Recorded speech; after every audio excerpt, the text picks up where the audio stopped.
هاي جايز، ويلكم تو شانل ليشا. شو اخباركم؟ ان شاء الله تكونون تمام. طبعا فكرة الفيديو تحدي مع قناة دنيتي اني احط مناكير في اظافريني وانا مغمضة. طبعا ما ابي احرق عليكم الفيديو، فابيكم انتوا تتفرجون ان شاء الله تنبسطون. هذا مناكير من ريبلون، درجة 675. طيب كم هي لما؟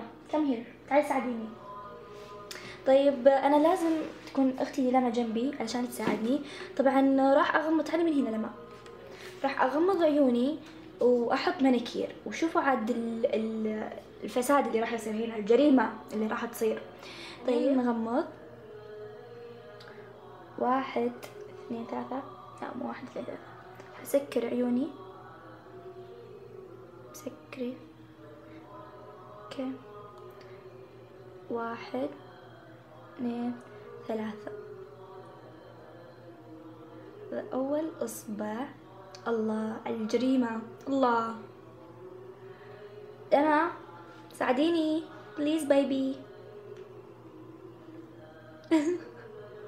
يا ربي دخلت الريشة. سهبلين لما تخربي مناكيري. تو جديد يا ربي، حرام عليك. يا ربي مناكيري، حرام عليكم يا قناة دنيتي. ليش جيبولي مناكير ثاني؟ مالي شغل، ابي مناكير ثاني. توني شاريه ما تهنيت فيه.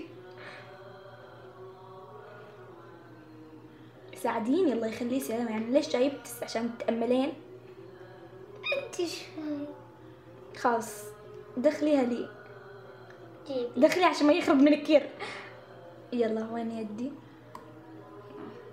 يو ليش اعطيت؟ يا ربي حستينا زيادة فوق ما احنا محيوسين. ما كان ابي تحطين لي الذكية. لا انا اقول بس دخلي الريشة. شوفوا حرام عليه سلامة. لا ما لا، انا حاليا مغمضة.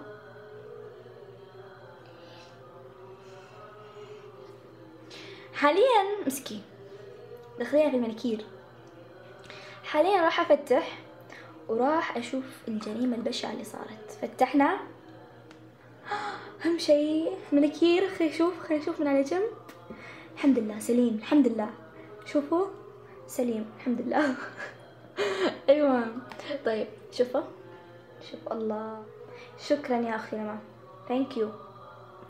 طيب هذا هو التحدي. طبعا مثل ما شفتوا، طبعا التحدي هذا من قناة دنيتي. وبس اتمنى انكم استمتعتوا بالفيديو رغم انه بسيط وتحدي جدا بسيط. بس مشكورين على المتابعة. مع السلامة.